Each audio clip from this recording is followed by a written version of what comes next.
வணக்கம் நண்பர்களே, welcome back to Logan easy cooks channel.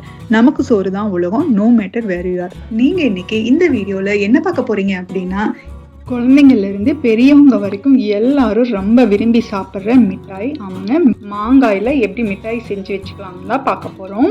இந்த மாதிரி மாங்காய் சீசன்ல மேங்கோ கேண்டி பண்ணி வச்சுக்கிட்டீங்க அப்படின்னா குழந்தைங்க ரொம்ப விரும்பி சாப்பிடுவாங்க. நம்ம வீட்லயே ப்ரிசர்வேட்டிவ் ஃப்ரீ மேங்கோ கேண்டி ஈஸியா எப்படி பண்றது அப்படின்னு பார்க்கலாம் வாங்க.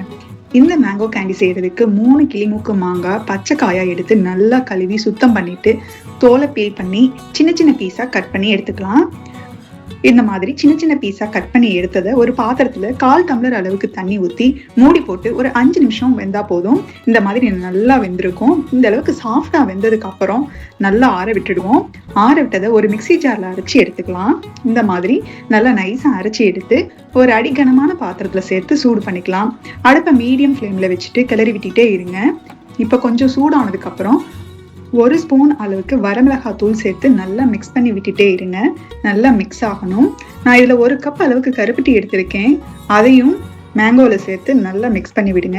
கருப்பட்டி நல்லா கரையணும். கட்டி இருந்துச்சுன்னா சைட்ல தேய்ச்சி விடுங்க. இந்த மாதிரி சைட்ல அழுத்தி விட்டீங்க அப்படின்னா கருப்பட்டி நல்லா கரைய ஆரம்பிச்சிடும். நல்லா கருப்பட்டி கரையிற அளவுக்கு வந்ததுக்கு அப்புறம் நல்லா மிக்ஸ் பண்ணிக்கிட்டே இருங்க. அடுப்பை கொஞ்சம் மீடியம் ஃப்ளேம்ல வச்சுக்கோங்க. அடி பிடிக்காம பாத்துக்கோங்க. கொஞ்சம் கெட்டியா வர்ற வரைக்கும் இந்த மாதிரி மிக்ஸ் பண்ணிட்டே இருக்கணும். பாருங்க, இப்ப கருப்பட்டி எல்லாம் கரைஞ்சு இந்த மாதிரி கொஞ்சம் கெட்டியா வந்திருக்கு.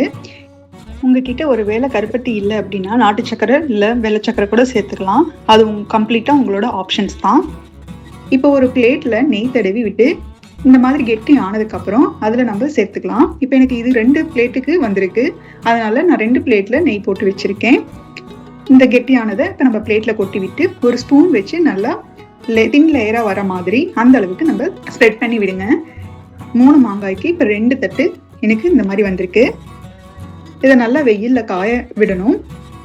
நமக்கு கொஞ்சம் ட்ரை ஆன மாதிரி இருக்கும் 2 நாள்ல. இப்ப அதை எடுத்துட்டு பாருங்க, இந்த மாதிரி நம்ம லேயர்ஸ் போட்டுக்கலாம்.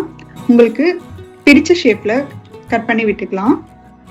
ஒருவேளை இன்னும் கொஞ்சம் ட்ரை ஆகணும் அப்படின்னு நினைச்சீங்க அப்படின்னா நீங்க கட் பண்ணதுக்கு அப்புறம் பாருங்க, எனக்கு கொஞ்சம் வெயில் கம்மியா இருந்ததுனால கொஞ்சம் ஸ்டிக்கியா இருந்தது. அதனால நான் மறுபடியும் ஒரு நாள் வெயில்ல வச்சிருக்கேன். அந்த மாதிரி வெயில்ல வச்சதுக்கு அப்புறம் பாத்தீங்கன்னா நல்ல ட்ரையா இந்த மாதிரி கேண்டிஸ் கிடைக்கும். உங்களுக்கு கருப்பட்டி சாப்பிடாத குழந்தைங்களுக்கு கூட நீங்க இந்த மாதிரி மேங்கோ கேண்டி செஞ்சு கொடுத்தீங்க அப்படின்னா ரொம்ப டேஸ்டா இருக்கும்.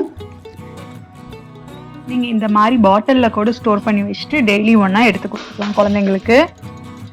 நம்மளோட இந்த கருப்பட்டி மேங்கோ கேண்டி எப்படி இருந்துச்சு அப்படின்னு நீங்களும் செஞ்சு பார்த்துட்டு கமெண்ட்ல சொல்லுங்க ஃப்ரெண்ட்ஸ். இந்த வீடியோ உங்களுக்கு பிடிச்சிருந்தா லைக் பண்ணுங்க, ஷேர் பண்ணுங்க, மறக்காம சப்ஸ்கிரைப் பண்ணுங்க. நல்லா சாப்பிடுங்க, உடம்புக்கு நல்லதையே சாப்பிடுங்க. மீண்டும் ஒரு வித்தியாசமான ரெசிபியில் சந்திப்போம். பாய்.